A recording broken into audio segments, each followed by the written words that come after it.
Tsinjovidin'izao no avy ny fianakavianao aro manolotra ho anao ny logité.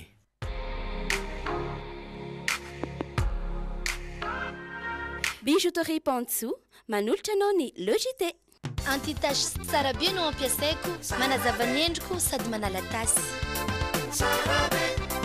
Tsara be manolotra ho anao ny logité. Ioka ny fahombiazany miaraka amin'ny Castel. Castel manolotra ho anao ny logité. Efa azonao tsy fahina amin'ny endriny 5 centilitatra. Bonobon, c'est un vrai délice. Avec Bonobon, logité rempli d'émotions. C'est mou. Si doux. Mogul, c'est trop bon avec logité. Tiara, ny tsirony voankazo manolotra anao ny logité. La saveur ultime des fruits. Profitez de l'ouverture de notre magasin et gagnez une remise de 10% sur les menuiseries en aluminium. VTI, prêt à vous servir. manolotra ho anao ny logité. Immédiat, l'école des métiers de l'audiovisuel et de la technologie nouvelle à Madagascar. Formation professionnelle, une formation supérieure destinée aux bacheliers. Vous présente Ankafizo ny logité miaraka amin'ny fromage la vache qui rit. Sady matsiro no mampazoto homana. Ho fafinaretan'ny ankohonanao. Telma, safidiko numéro 1 malagasy manolotra ho anao.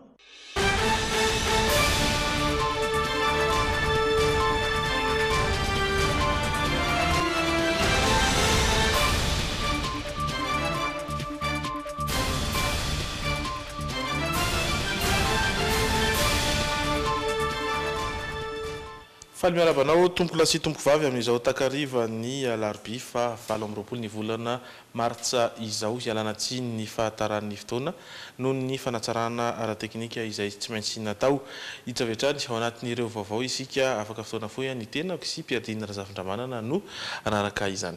Faly miaraka aminao koa ato anatin'ny sampana fampahalalam-baovao azy asainay no anaraka ny logité hatramin'ny farany. Isantarantsika ny vaovao ara-panabeazana nampivoriana androany ireo chef zap na lehiben'ireo sampana mpampiofana mpampianatra sy taletsekoly manerana ny nosy.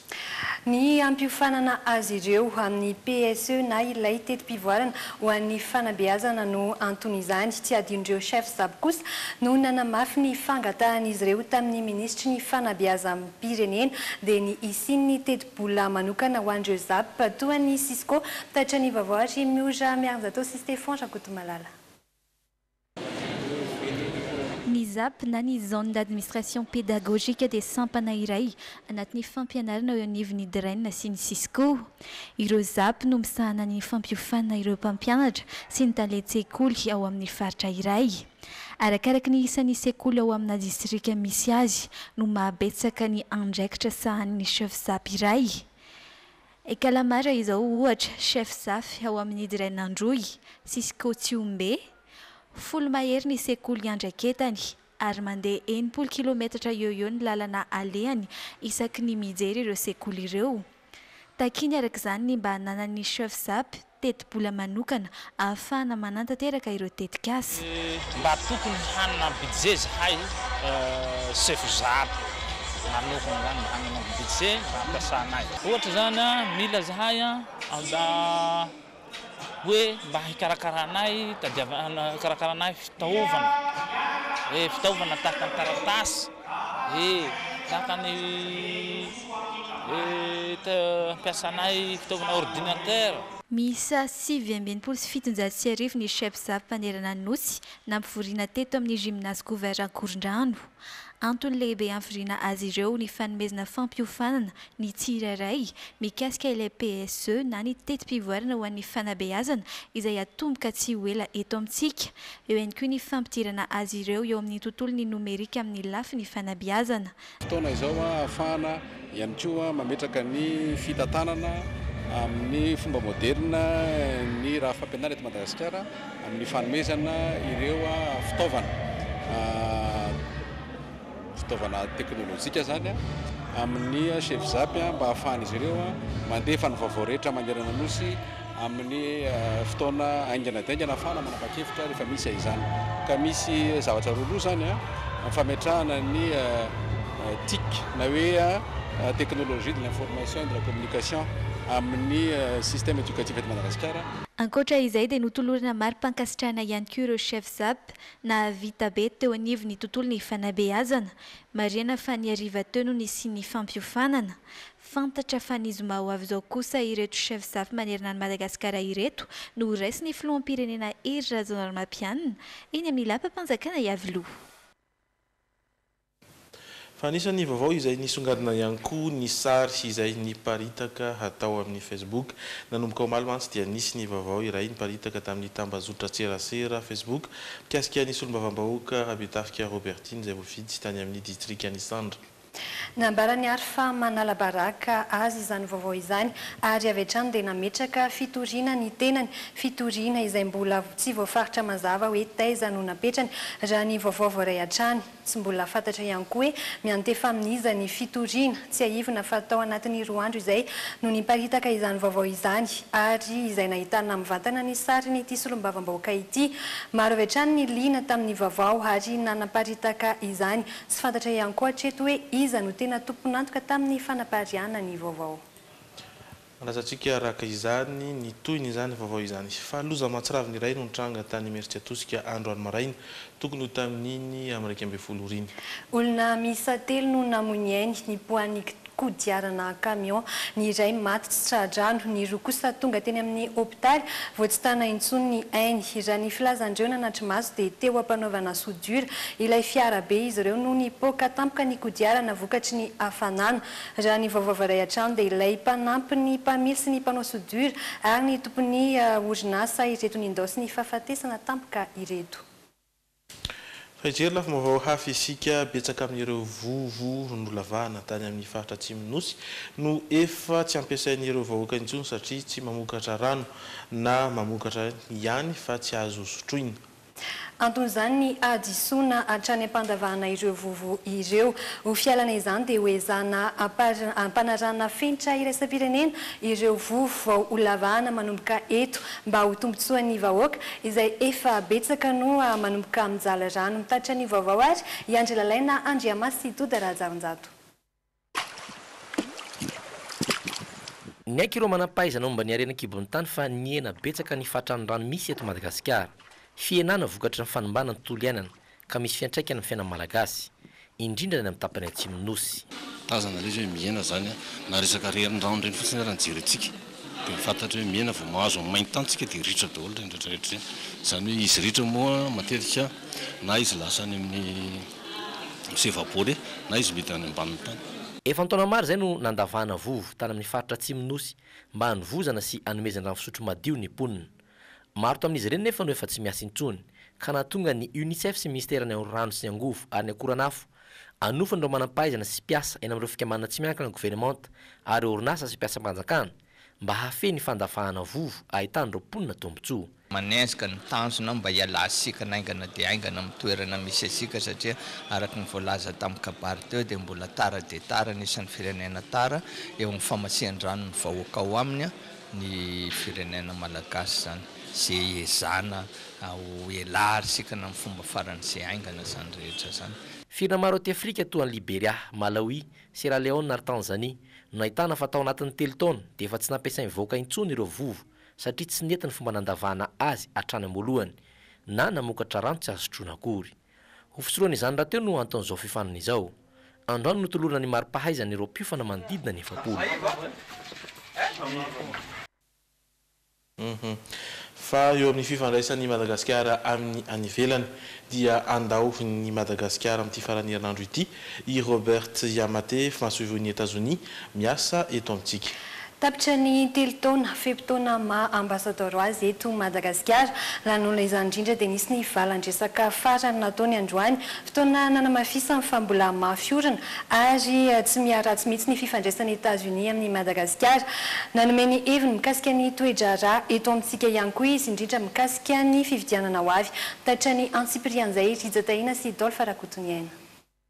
When we talk about Malagasy-US relations, mahazo matoky ianareo fa ho mafiorina sy ho tsara hatrany ny fifandraisan'ny firenena malagasy sy ny firenena amerikanina.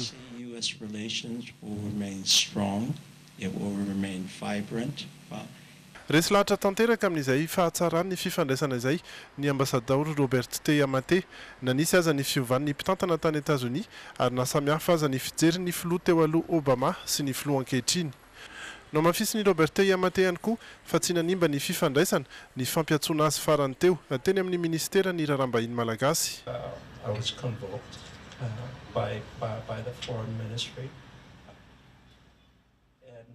Voantso ny ministry ny raharaham-bahiny tokoa aho momba ilay raharaha omby sy AAA raha mahatsapa izy ireo fa fitsabahana no natao dia zony tanteraka ny mampiantso ahy ary ajaiko sy azoko tanteraka izay fampiasana ny zony izay. Nanazava ny hevitra tonga tany ary dia nanazava ny heviny izy ho dia tsy fitsabahana iny satria fa neho-kevitra fotsiny tsy niditra tamin'ny raharaham-pitsarana mandeha tamin'ny fotoana io. Ny fanaraka izahay fa samy manana ny heviny zany. Did not see it as arms race. I saw it as expressing my opinion. Tao anatin'izany indrindra no mbola namerenany fa aneo ny heviny hatrany ny masoivo Amerikanina miasa eto amintsika amin'izay zava-miseho eto amin'ny firenena. Mahakasika ny fifidianana ho avy ohatra dia namerina ny antso avy izy ny amin'ny tokony hitandrona indrindra ny filaminana tsy hisiny ny krizy vaovao indray. No, the United States will always remain. Momba ny fifidianana izay Amerikanina dia hijanona ho tsy momba ny atsina ny aroa tsy manohana olona ary tsy manohana antoko. Amerikanina ny mahazava-dehibe ny anaovana fifidianana malalaka madio ary misokatra ho an'ny rehetra. Misokatra izay midika hoe aleo ny kandida rehetra hifaninana ka ny vahoaka no hanapa-kevitra amin'ireo rehetra milatsaka. Raha sendra misy ny voailikilika mantsy dia isy indray ny ampahany vahoaka tsy hanaiky ny voka-pifidianana ary mety hitondra amin'ny tsy filaminana indray izany. Accept the results, and that does not lead to stability. Mahakasika ny fifidianana hatrany dia manamafy izy fa tsara dia tsara ny fisian'ny ady hevitra momba ny lalam-pifidianana eny amin'ny anteny miheram-pirenena amin'izao fotoana izao. Like to see those recommendations. Tiako raha voaray avokoa ireo hevitra rehetra nalefa mikasika io lalam-pifidianana io. Tena zavatra tsara aloha hoe misy ny ady hevitra. Tokony hamoaka marimaritra iraisana izany ka hiteraka lalam-pifidianana tsara ary eken'ny rehetra. Nandritra ny valan-dresaka farany nataony androany ihany koa no nilazany fa faly tamin'ny zava-bita teo amin'ny fifandraisan'ny firenena rontoto izy tao anatin'izay telo taona izay. Nahafapo azy ihany koa ny fifandraisana tamin'ny filohampirenena Irajonary Mampianina. Na dia misy aza hoy izy ny tsy fitovi-kevitra indraindray dia nipetraka hatrany ny fifanajana. Teto Madagasikara no toerana iasan'ny Robert T. Yamate farany satria andeha hisotro ronono izy ao aoriany ny fialany eto. Ny chargé d'affaires Stewart Wilson kosa no mitantana ny masoivo eto Madagasikara raha toa ka mbola mety hisy volana vitsivitsy vao ho tonga ny ambassadeur vaovao. Izay no mahakasika an'iny fa anoizantsika ny vaovao manaraka kosa dia eo amin'ny sehatry ny fandriam-pahalemana. Gendarmerie manakaiky ny vahoaka io no teny filamatry ny zandary malagasy amin'izao fotoana izao fanatanterana izany dia namaly ny etaitandreo-ponina any Andranomena ao anatin'ny commune ambanivohitra Analavory distrikany Miarinarivo faritra Itasy ny zandary ka manaiky ny ametraka poste fixe any antoerana araka ity vaovao izay tateriny Angela Lena Andriamasy anjarakotiny iray ity.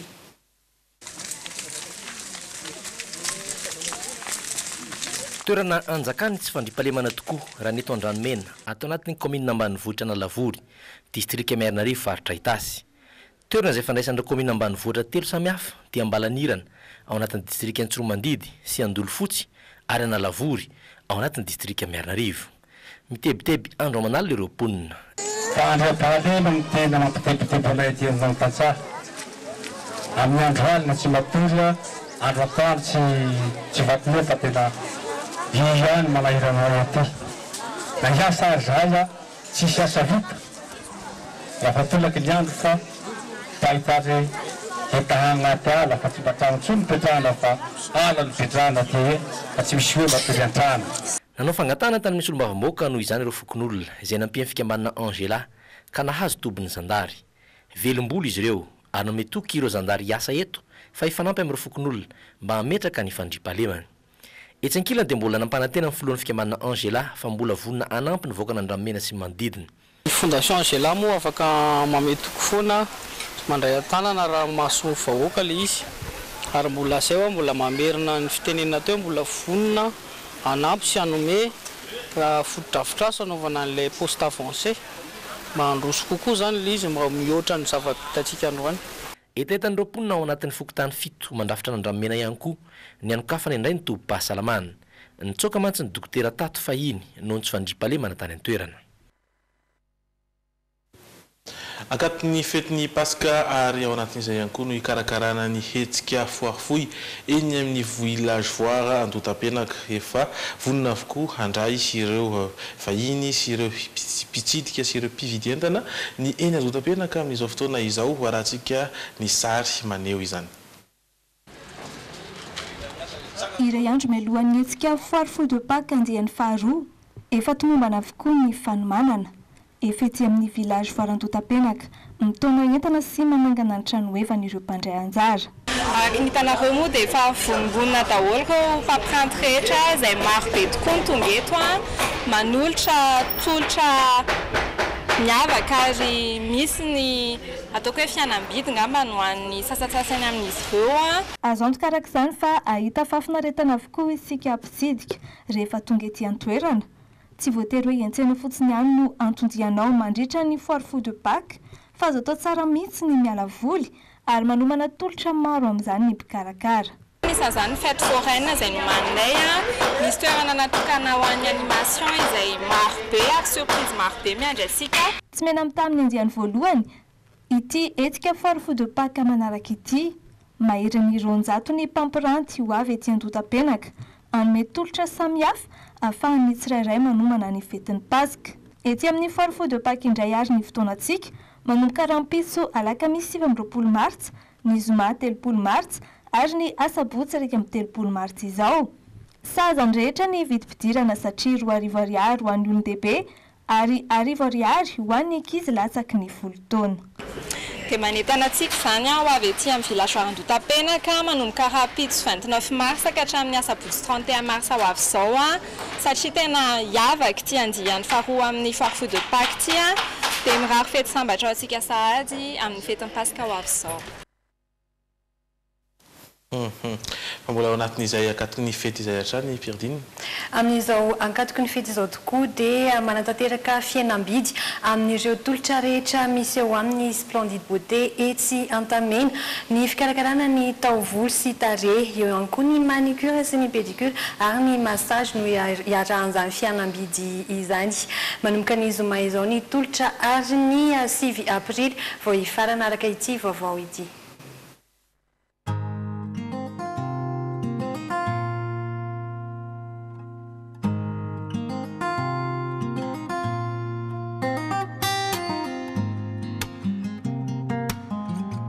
Antanimena ampitany CEG no misy ny Splendide Beauté mandray an-tanana ny fikarakarana ny taovolo, tarehy, ny tanana sy ny tongotra na ny manicure pédicure hoy isika.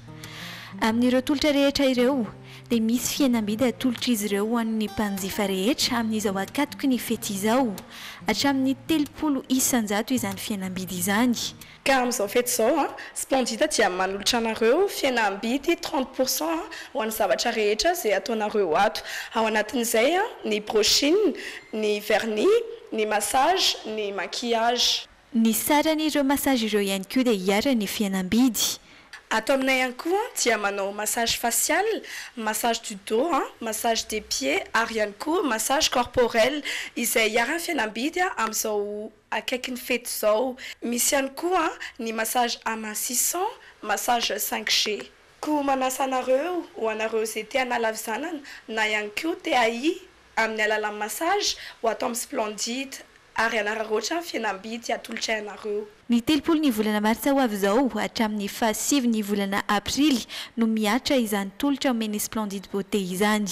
Raha mila fanazavana fanampiny anareo mikasika ireo tolotra voalaza dia aza misalasala miantso ny laharana 032 41 671 56.